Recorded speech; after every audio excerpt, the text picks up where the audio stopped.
B Narayana ಸ್ವಾಮಿ, ರೈತ ನಾಯಕ professor Nanjundaswamy ಸ್ಥಾಪಿತ ಕರ್ನಾಟಕ ರಾಜ್ಯ ರೈತ ಸಂಘ ಹಾಗೂ ಹಸಿರು ಸೇನೆಯ ರಾಜ್ಯಾಧ್ಯಕ್ಷನಾಗಿದ್ದೀನಿ.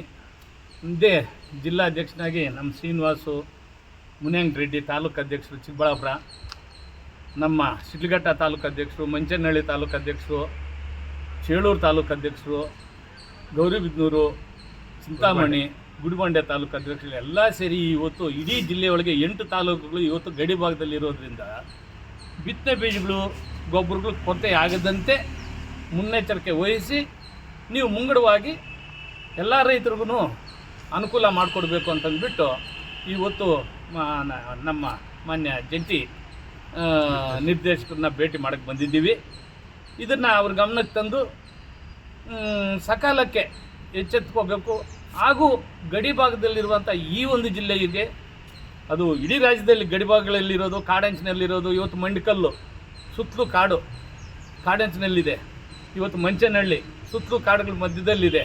ಈ ಥರ ಗಡಿ ಭಾಗಗಳಲ್ಲಿ ಇರೋದಕ್ಕೆಲ್ಲ ನೆಲಗಡಲೆ ಕೆಲವೊಂದು ಬಿತ್ತನೆ ಬೀಜಗಳನ್ನ ಉಚಿತವಾಗಿ ಕೊಡಿಸ್ಕೊಡ್ಬೇಕು ಅಂತ ಅವ್ರ ಗಮನಕ್ಕೆ ತಂದು ನಾವು ಕೃಷಿ ಆಯುಕ್ತರಿಗೂ ಭೇಟಿ ಮಾಡೋಕ್ಕೆ ಹೋಗ್ತಾ ಇದ್ದೀವಿ. ಅದಕ್ಕೋಸ್ಕರ ಇದನ್ನು ಅವ್ರ ಗಮನಕ್ಕೆ ತರೋಣ ಅಂತ ಇವತ್ತು ಬಂದ್ವಿ. ನಾವು ಅವ್ರಿಗೆ ಹೊಸದಾಗಿ ಭೇಟಿನೂ ಮಾಡ್ತಾಯಿದ್ದೀವಿ. ಇವತ್ತು ಸಕಾಲ ಈ ಒಂದು ಬಿತ್ತನೆ ಮಾಡುವಂಥ ಒಂದು ಮುಂಗಾರು ಮಳೆ ಸ್ಟಾರ್ಟ್ ಆಗಿದೆ. ಇವಾಗ ಬೆಳಗ್ಗೆನೂ ಬಾಗೇಪಲ್ಲಿ ಕೆಲವು ಕಡೆ ಎಲ್ಲ ಗುಡಿಬಂಡೆ ಆ ಕಡೆ ಎಲ್ಲ ಮಳೆ ಬಿತ್ತು. ಅದಕ್ಕೋಸ್ಕರ ತಮಗೆ ಈ ಮನವಿ ಕೊಡೋ ಮುಖಾಂತರ ಹಂಗೆ ಹಿಡ್ಕೊಳ್ಳಿ ಸರ್, ಇಲ್ಲಿ ನೋಡಿ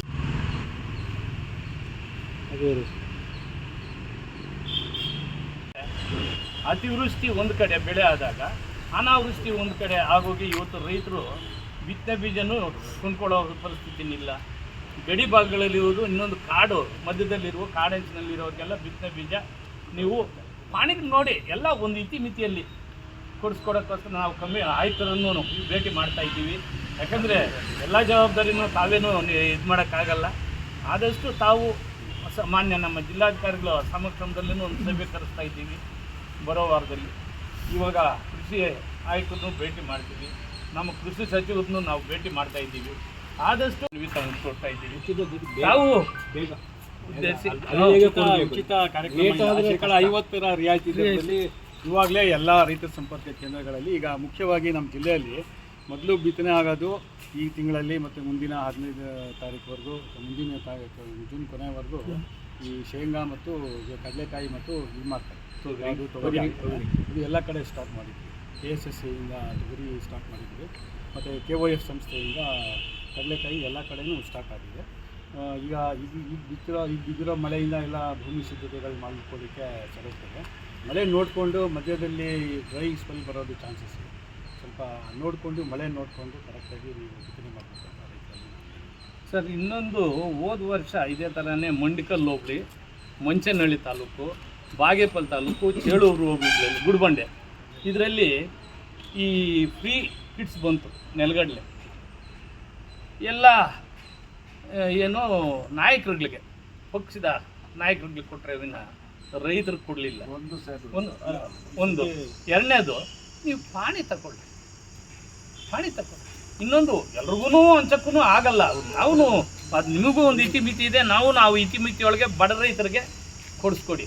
ಇನ್ನೊಂದು, ಅದನ್ನು ಉಪಯೋಗ ಮಾಡ್ಕೋಬೇಕು. ಇಲ್ಲಿ ತಗೊಂಡು ಗಲೀಜು ತಿನ್ನೋ ಕೆಲಸ ಮಿಲ್ಗಳಲ್ಲಿ ಮಾರ್ಕೊಳ್ಳೋದು ಈ ಥರ ಮಾಡೋಂಥವ್ರಿಗೆ ಬೇಡ.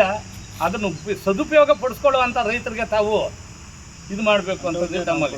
ಇನ್ನೊಂದು, ಬಾಗೇಪಲ್ಲಿನಲ್ಲಿ ಹೇಳ್ತೀನಿ, ಕೆಲವೊಂದು ರೈತ ಸಂಘಟನೆಗಳನ್ನ ಏಜೆಂಟ್ಗಳಾಗಿ ಇಟ್ಕೊಂಡಲ್ಲಿ ಇದು ಮಾಡ್ತಾ ಇದ್ದಾರೆ. ಅದಕ್ಕೆ ಸ್ವಲ್ಪ ನೀವು ಉಸ್ತುವಾರಿ ತಗೋಬೇಕು ಅಂತ ಗಮನಕ್ಕೆ ತರ್ತಾ ಇದ್ದೀವಿ. ಸರ್ಕಾರ ಮಾಡಿರೋ ಕಾನೂನು ನೀವು ಮಾಡ್ತಾ ಇರೋದಲ್ಲ, ರೈತರಿಗೆ ಸಿಗ್ಲಿ. ಯಾಕಂದ್ರೆ FID ಮಾಡೋದ್ರಿಂದ ರೈತರಿಗೆ ಅನುಕೂಲ ಆಗುತ್ತೆ. ಅದಕ್ಕೆ FID ಇರೋರು ಕಡ್ಡಾಯವಾಗಿ FID ಅಥವಾ ನಿಮ್ಮ ಆಧಾರ್ ಕಾರ್ಡ್ ತೊಗೊಂಡು ಹೋದರೆ ಅಲ್ಲಿ ಯೂರಿಯಾ ಡಿಸ್ಟ್ರಿಬ್ಯೂಷನ್ ಆ್ಯಪ್ ಅಂತ ಇದೆ. ಪ್ರತಿ ಎಲ್ಲ ಡೀಲರ್ಗೂ, ಅಂಗಡಿಗಳಿಗೆ, ರಸಗೊಬ್ಬರ ಅಂಗಡಿಗಳಿಗೆ ನಾವು ಮಾರ್ಗದರ್ಶನ ಕೊಟ್ಟಿದ್ವಿ. ಯಾವ ಥರ ವರ್ಕೌಟ್ ಆಗುತ್ತೆ. ಕಿಸಾನ್ ಆ್ಯಪಲ್ಲಿ ನಾವು ಯೂರಿಯಾ ಡಿಸ್ಟ್ರಿಬ್ಯೂಷನ್ ಯಾವ ಥರ ಮಾಡಬೇಕು. ನಿಜ ರೈತರಿಗೆ 1 ಎಕರೆಗೆ 1 ಮೂಟೆ ಆಗಿ ನಾವು ಕೊಡ್ತೀವಿ. ಸಣ್ಣ ರೈತರಿಗೂ ಕೊಡ್ತೀವಿ. ಆಮೇಲೆ ಅರ್ಧ ಎಕರೆ ಇದ್ರೂ 1 ಮೂಟೆ ಕೊಡ್ತೀವಿ, 1 ಎಕರೆ ಇದ್ರೂ 1 ಮೂಟೆ, 5 ಎಕರೆ ಇದ್ರೆ 5 ಮೂಟೆ ಕೊಡ್ತೀವಿ.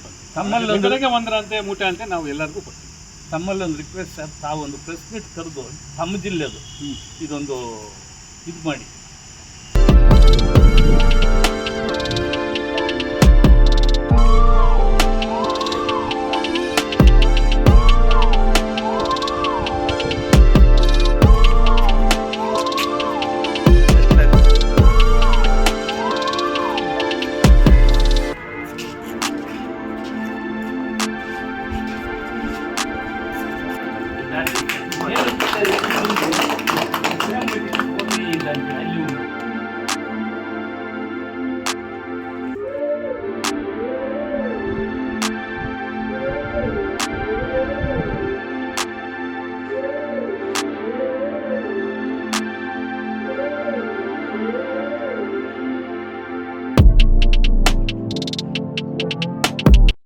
ನನ್ನ ಹೆಸರು ಜಿಜೆಹಳ್ಳಿ ಬಿ ನಾರಾಯಣ ಸ್ವಾಮಿ ಅಂತ, ರೈತ ನಾಯಕ ಪ್ರೊಫೆಸರ್ ನಂಜುಂಡಸ್ವಾಮಿ ಸ್ಥಾಪಕ ಕರ್ನಾಟಕ ರಾಜ್ಯ ರೈತ ಸಂಘ ಹಾಗೂ ಹಸಿರು ಸೇನೆಯ ರಾಜ್ಯಾಧ್ಯಕ್ಷನಾಗಿದ್ದೀನಿ.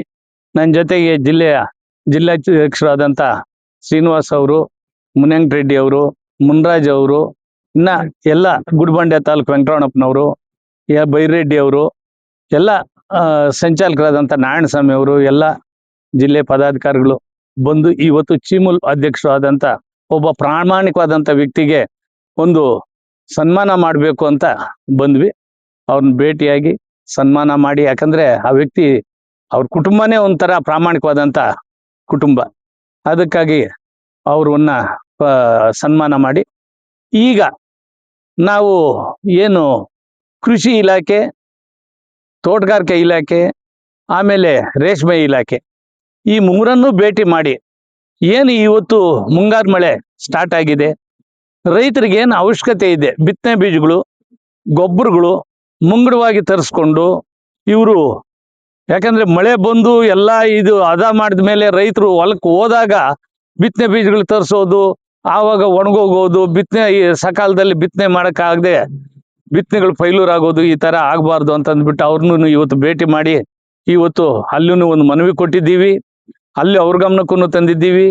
ಈಗ ಮುಂದಿನ ವಾರ ಇಲ್ಲ, ಅವರು ಒಂದು ದಿನಾಂಕ ನಿಗದಿಪಡಿಸ್ತಾ ಇದ್ದಾರೆ ಮಾನ್ಯ ಜಿಲ್ಲಾಧಿಕಾರಿಗಳ ಸಮಕ್ಷಮದಲ್ಲೂ ಈ ಒಂದು ವಿಚಾರಗಳನ್ನ ಸಂಬಂಧಪಟ್ಟ ಎಲ್ಲಾ ಇಲಾಖಾಧಿಕಾರಿಗಳನ್ನ ಕರೆಸಿ ನಾವು ಅದನ್ನ ಬಗ್ಗೆ ಚರ್ಚೆ ಮಾಡ್ಬೇಕು ಅಂತಂದ್ಬಿಟ್ಟು ಇವತ್ತು ಈ ಒಂದು ಭೇಟಿಯಾಗಿ ಬಂದಿದ್ವಿ. ಸರ್, ನಿಮ್ಮ ಬೇಡಿಕೆಗಳು ಈಡೇರಿಸಿಲ್ಲ ಅಂದ್ರೆ ಏನ್ ಮಾಡ್ತಾರೆ ಸರ್ ಹೋರಾಟ, ಮುಂದಿನ ಹೋರಾಟ? ಸರ್, ಹೋರಾಟ ಒಂದೇ ದೊಡ್ಡದಲ್ಲ. ಅವ್ರನ್ನ ಇಲ್ಲಿ ಇವರು ಸಕಾಲಕ್ಕೆ ಏನಾದ್ರು ಮುಂಗಡವಾಗಿ ತರಿಸದೇ ಇದ್ರೆ ನಾವು ಸಂಬಂಧಪಟ್ಟಂತ ಕೃಷಿ ಮಂತ್ರಿಗಳನ್ನ, ಸಂಬಂಧಪಟ್ಟ ಕೃಷಿ ಆಯುಕ್ತರನ್ನು ಭೇಟಿ ಮಾಡಿ ಅವು ತರಿಸಲೇಬೇಕು. ಯಾಕಂತಂದ್ರೆ ಇನ್ನು ಪ್ರೊಟೆಸ್ಟ್ ಮಾಡ್ಕೊಂತ ಹೋಗುವಂತ ಸಮಯ ಇಲ್ಲ. ಯಾಕಂದ್ರೆ ಬಿತ್ತನೆ ಬೀಜ ಇವಾಗ ಕೈಯಲ್ಲಿ ಇಟ್ಕೊಂಡೇ ನಾವು ಹೋಗ್ಬೇಕಾಗುವಂತ ಒಂದು ಸಮಯ ಬಂದಿದೆ. ಅದಕ್ಕಾಗಿ ಇದನ್ನ ಲೇಟ್ ಮಾಡೋಂಗಿಲ್ಲ. ಅದಕ್ಕೋಸ್ಕರ ಅವ್ರನ್ನ ಎಬ್ಬಿಸ್ತಾ ಇದ್ದೀವಿ. ಸರ್, ಇಲ್ಲಿ ಡಿಸಿ ಆಫೀಸ್ ಹತ್ರ 3 ತಿಂಗಳಿಂದ ಪ್ರತಿಭಟನೆ ಮಾಡ್ತಾರೆ ರೈತರು. ನೀವೇನ್ ಹೇಳ್ತೀರಾ ಸರ್ ಅದ್ರ ಬಗ್ಗೆ? ಸರ್, ಅದ್ರ ಬಗ್ಗೆ ಮಾನ್ಯ ಜಿಲ್ಲಾಧಿಕಾರಿಗಳು, ಸಂಬಂಧಪಟ್ಟಂತ ಪೊಲೀಸ್ ಇಲಾಖೆಯವರು, ಸಂಬಂಧಪಟ್ಟ ಎಲ್ಲಾ ಇಲಾಖೆ KEDB ಅವರು ಕೂತ್ಕೊಂಡು ಇದರಲ್ಲಿ ಯಾರ್ದು ಏನು ಇಲ್ಲ. ರೈತರು ಅಷ್ಟೇ, ಇವತ್ತು ರೈತ ಸಂಘಟನೆಗೆ ಮರ್ಯಾದೆ ಇಲ್ಲದಂತ ಕೆಲಸ ಮಾಡ್ತಾ ಇದ್ದಾರೆ. ಯಾಕಂತಂದ್ರೆ 2000 ಚಿಲ್ಲರೆ ಎಕರೆನೆಲ್ಲ 540 ಎಕರೆ ಏನು ದ್ರಾಕ್ಷಿ ಚಪ್ರಗಳಂತೆ ರೇಷ್ಮೆ ಬೆಳೆ, ಏನ್ ಎಲ್ಲ ಕಡೆ ಏನ್ ರೇಷ್ಮೆ ಬೆಳೀತಾ ಇಲ್ಲ ಆ ಹೋಬಳಿನಲ್ಲಿ ಮಾತ್ರ ಅಲ್ಲ, ಎಲ್ಲಾ ಕಡೆನೂ ಬೆಳೀತಾ ಇದ್ದಾರೆ. ಆ ಹೋಬಳಿನಲ್ಲಿ ಏನ್ ಹೋಗ್ತಾ ಇದೆಯೋ ಆ 540 ಎಕರೆನ ಬಿಟ್ಟಿದಾರಲ್ಲ, ಬಿಟ್ಟು ಅವರು ನಮ್ಗೆ ದುಡ್ಡು ಕೊಡ್ಸಿ ಅಂತ ಅವ್ರ ಬೇಡಿಕೆ ಇದೆ. ಇನ್ನೊಂದು ಗುಂಪು ಅವ್ರಿಗೆ ದುಡ್ಡು ಕೊಡ್ಸ್ಬಿಟ್ರೆ ಇವ್ರದ್ದು 540 ಎಕರೆ ಏನಿದೆ ಇದನ್ನ ಬಿಟ್ಬಿಟ್ರೆ ಉಳಿದದ್ದು ಎಲ್ಲ ಖರಾಬೆ ತಾನೆ. ಸರ್ಕಾರಿ ಇದಕ್ಕೆ ನಾವ್ಯಾಕೆ ಅಡ್ಡ ಹೋಗ್ಬೇಕು? ಉದ್ಯೋಗ ಬೇಕು ಅಂತನೋರು ನಾವೇ. ಇವಾಗ ಇಂಥ ಪ್ರೊಟೆಸ್ಟ್ಗಳು ಹಲವಾರು 25 ವರ್ಷ 30 ವರ್ಷಗಳಿಂದ ಮಾಡ್ಕೊಂತ ಬರ್ತಾನೆ ಇದ್ದಾರೆ. BDA ಬೆಂಗಳೂರು BDA ಮುಂದೆ ಕೂತ್ಕೊಂಡ್ರು. ಅಲ್ಲೇನಾಯ್ತು, 15 ದಿವಸ ಟೈಮ್ ಕೇಳಿದ್ರು. ಅವ್ರು ಒಳಗೊಳಗೆ ಏನ್ ಮಾತಾಡ್ಕೊಂಡ್ರು, ನಾವು ಮಾಡಿದ್ದು ವಿಫಲ, ಸುಮ್ನೆ ಹೆಸರಿಗೆ ಮಾತ್ರ ಪ್ರೊಟೆಸ್ಟ್ಗಳು. ಇವಾಗ ಇದ್ಯಾವ್ದು ಪವರ್ ಗ್ರಿಡ್ ಏನಾಯ್ತು, ಫ್ರೀಡಂ ಪಾರ್ಕ್ ಅಲ್ಲಿ ಇದ್ಯಾವ್ದು KSRTC ಏನಾಯ್ತು, ದೆಹಲಿ ಗಡಿ ಭಾಗಗಳಲ್ಲಿ ಮಾಡಿದಾಗ ನಾವೆಲ್ಲ ಪ್ರೊಟೆಸ್ಟ್ ಮಾಡಿದಾಗ ಇವ್ರ ನಾಯಕರೇ ರಾಜಮಠದಲ್ಲಿ ಏನಾಯ್ತು, ಇದೆಲ್ಲ ಸುದ್ದಿ ತಾವೇ ಮಾಡಿದ್ದೀರಿ, ಇದೆಲ್ಲ ಗೊತ್ತಿರೋ ವಿಚಾರನೆ. ಇದು ಅಷ್ಟೇ, ಇದು ಇವ್ರ ಬೇಡಿಕೆ ಪ್ರಕಾರ, ಇವ್ರ ವೈಯಕ್ತಿಕ ಬೇಡಿಕೆ ಈಡೇರದೆ ಇದ್ದಕ್ಕೋಸ್ಕರ ಇವಾಗ ಇಲ್ಲಿ ಕೂತ್ಕೊಂಡಿದ್ದಾರೆ. ಸುಮ್ಮನೆ ರೈತರನ್ನ ಬೀದಿಗೆ ಎಳೆದು ರೈತ ಸಂಘಟನೆಗಳಿಗೆ ಕೆಟ್ಟ ಹೆಸರು ತರುವಂತ ಒಂದು ಕೆಲಸ ಮಾಡ್ತಾ ಇದ್ದಾರೆ. ಇವಾಗ ಅವ್ರು ಕೊಡಕ್ ರೆಡಿ ಇದ್ದಾರೆ ಒಂದು ಗುಂಪು. ಕೊಟ್ಬಿಡ್ಲಿ, ಹ್ಮ್. ಅವ್ರಿಗೆ ದುಡ್ಡು ಕೊಡ್ಲಿ. ಇವ್ರು ಕೊಡಲ್ಲ, ನೀವು ಉಳಿಸ್ಕೊಳ್ಳಿ. ನಿಮ್ದು ಬೇಕು ಅಂತ ಅವ್ರು ಯಾರು ಕೇಳ್ತಾ ಇಲ್ವಲ್ಲ. ಇನ್ನು ಉಳಿದಿದ್ದು ಖರಾಬುಗೋಸ್ಕರ ನಾವ್ಯಾಕೆ ಇದು ಮಾಡ್ಬೇಕು? ಅದು ನಮ್ಗೆ ಉದ್ಯೋಗ ಕಲ್ಪಿಸುವಂತ ಒಂದು ಯೋಜನೆಗಳು ರೂಪಿಸಿದ್ದಾರೆ. ಮಾನ್ಯ ಯಾರು ರವಿ ಅವರು, ಪಾಪ ಅವರು ಒಬ್ಬ ಪ್ರಾಮಾಣಿಕವಾದಂತ ವ್ಯಕ್ತಿ. ಅವ್ರ ಮೇಲೆ ಗೂಬೆ ಕೂರಿಸುವಂತ ಈ ಕೆಲಸಗಳು ಆಗ್ಬಾರ್ದು. ಸಚಿವರು ಇದ್ದಾರೆ ಪಾಪ, ಅವರು ರಾಜಕೀಯ ಹಿನ್ನೆಲೆಯಿಂದ ಬಂದಿರುವಂತ ಕುಟುಂಬದವರೇ. ಅವರು ಏನು MC ಸುಧಾಕರ್ ಅವರು ಈ ತರ ಅಂತ. ಇವಾಗ ನಮ್ಮ ಸುಧಾಕರ್ ಅವರೇ, ನಾವು ಚನ್ನರಾಯಪಟ್ಟಣದಲ್ಲಿ ಸುಮಾರು 4.5 ವರ್ಷಗಳಿಂದ ನಾವು ಪ್ರೊಟೆಸ್ಟ್ ಮಾಡಿದ್ವಿ. ಆವಾಗ ಆ ರೈತರಿಗೆ ಉಳಿಸ್ಕೊಡ್ಬೇಕು ಅಂತಂದ್ಬಿಟ್ಟು ಯಾಕೆ ಚಕರೆ ಮಾತೇ ಎತ್ತಲಿಲ್ಲ ಅವರು. ಅವ್ರ ಮೇಲೆಲ್ಲ ಲಾಠಿ ಚಾರ್ಜ್ ಮಾಡಿದ್ರು, ನಮ್ಮ ಮೇಲೆಲ್ಲ ಕೇಸ್ಗಳು ಹಾಕಿಸಿದ್ರು. ಅಲ್ಲಿ ಮಾತ್ರ KED ತಗೋಬಹುದು, ಇಲ್ಲಿ ಬೇಡ ಅಂತಂದ ಇವಾಗ ಹೋಗಿ ವೇದಿಕೆಗೆ ಹೋಗಿ ಹೇಳ್ತಾ ಇದ್ದೀರಲ್ಲ, ಇದು ತಪ್ಪು. ರೈತರ ಪರವಾಗಿ ಮಾತಾಡ್ಬೇಕು. ಇಲ್ಲಿ ರೈತರ ಪರವಾಗಿ ಮಾತಾಡಿದ್ದೀರಿ, ಅಲ್ಲಿ ಮಾತಾಡ್ಬೇಕಾಗಿತ್ತು. ಅಲ್ಲೊಂಥರ ನ್ಯಾಯ, ಇಲ್ಲೊಂಥರ ನ್ಯಾಯ ಅಲ್ಲ. ಇಡೀ ರಾಜ್ಯದಲ್ಲಿ ಇವತ್ತು ಉದ್ದಗಲಕ್ಕೂ ಎಷ್ಟು ಕಡೆ ಕುಡಿ ತಿಂಡಿ ತಕೋ, ಇಲ್ಲಿ ದೊಡ್ಡಬಳ್ಳಾಪುರ ತಕೋ, ಬೇರೆ ಕಡೆಗಳೆಲ್ಲ ಹೋರಾಟಗಳು ಆಗ್ತಾನೆ ಇದೆ. ಆದ್ರೆ ಅದಕ್ಕೂ ಒಂದು ಒಗ್ಗಟ್ಟಾಗಿ ಇವ್ರು ಹೋರಾಟ ಮಾಡಿದ್ರೆ ನಾವೆಲ್ಲ ಬೆಂಬಲ ಕೊಡ್ತಾ ಇದ್ವಿ.